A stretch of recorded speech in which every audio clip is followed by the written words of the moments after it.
Shalom Bapak Ibu dan Saudara-saudari yang dikasihi oleh Tuhan kita, Yesus Kristus. Saya ucapkan salam sejahtera untuk saudara semua dimanapun saudara berada. Damai dan sukacita dari Roh Kudus senantiasa melimpah di dalam hati dan kehidupan saudara semua. Dan pada hari ini, sebelum kita masuk ke dalam khatam pembacaan Alkitab, saya mengajak saudara semua untuk berdoa. Ya Allah, Bapa kami yang di surga, Bapa dalam nama Tuhan Yesus Kristus, Tuhan yang senantiasa bersama kami di dalam kondisi apapun. Terima kasih Tuhan, pada hari ini kami telah diberikan kekuatan dalam menjalani kehidupan ini. Dan sekarang kami ingin khatam dalam pembacaan Alkitab.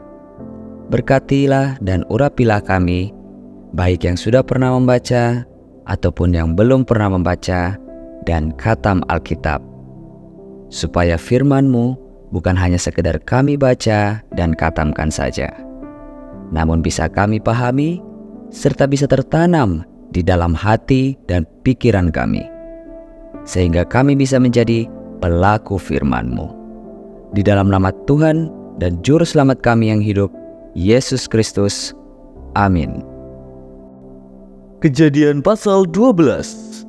Abram dipanggil Allah.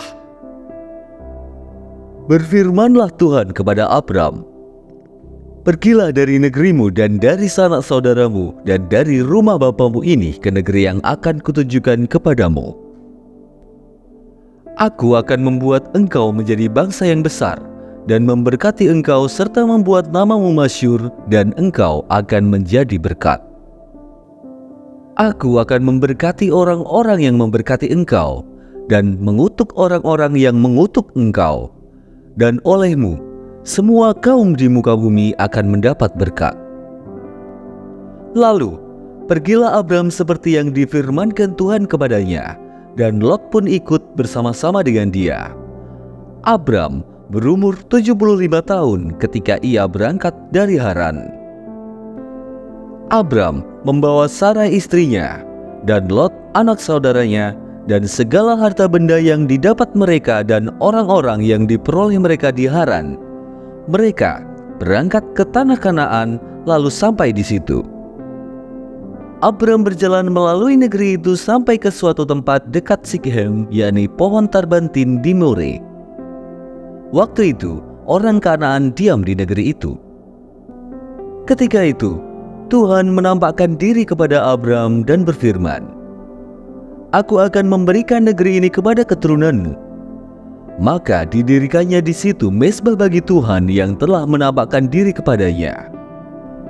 Kemudian ia pindah dari situ ke pegunungan di sebelah timur Betel. Ia memasang kemahnya dengan Betel di sebelah barat dan Ai di sebelah timur. Lalu ia mendirikan di situ mezbah bagi Tuhan dan memanggil nama Tuhan. Sesudah itu Abram berangkat dan makin jauh ia berjalan ke tanah Negeb. Abram di Mesir. Ketika kelaparan timbul di negeri itu, pergilah Abram ke Mesir untuk tinggal di situ sebagai orang asing, sebab hebat kelaparan di negeri itu. Pada waktu ia akan masuk ke Mesir, berkatalah ia kepada Sarai, istrinya, "Memang aku tahu bahwa engkau adalah seorang perempuan yang cantik parasnya. Apabila orang Mesir melihat engkau, mereka akan berkata, 'Itu istrinya.' Jadi mereka akan membunuh aku dan membiarkan engkau hidup. Katakanlah bahwa engkau adikku, supaya aku diperlakukan mereka dengan baik karena engkau, dan aku dibiarkan hidup oleh sebab engkau." Sesudah Abram masuk ke Mesir, orang Mesir itu melihat bahwa perempuan itu sangat cantik. Dan ketika punggawa-punggawa Fir'aun itu melihat Sarai, mereka memuji-mujinya di hadapan Fir'aun, sehingga perempuan itu dibawa ke istananya.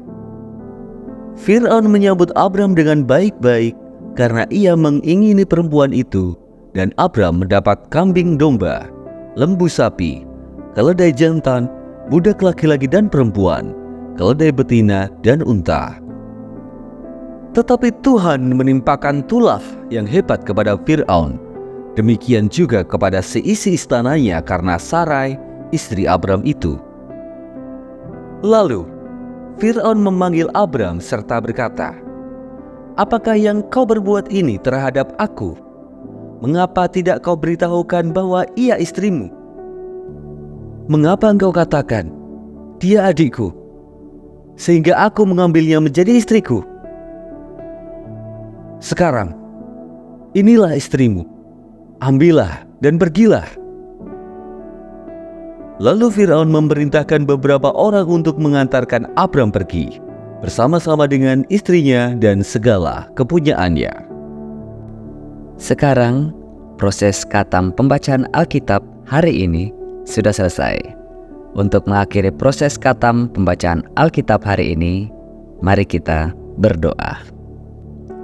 Ya Allah, Bapa kami yang di sorga, terima kasih karena Engkau telah menyertai kami di dalam proses khatam pembacaan Alkitab hari ini. Dan biarlah Roh Kudus senantiasa bekerja mengurapi kami, sehingga proses pada hari ini bisa tertanam dan menjadi kebiasaan di dalam hati kami masing-masing. Dan sekarang kami ingin melanjutkan kegiatan kami ya Tuhan. Kami mohon, sertailah dan berkatilah kami dalam kesehatan dan juga kebutuhan kami masing-masing.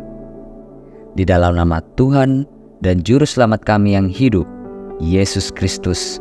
Amin. Terima kasih Bapak, Ibu, dan saudara-saudari yang telah mengikuti proses khatam pembacaan Alkitab hari ini. Sampai bertemu lagi di episode berikutnya. Tuhan Yesus memberkati kita semua.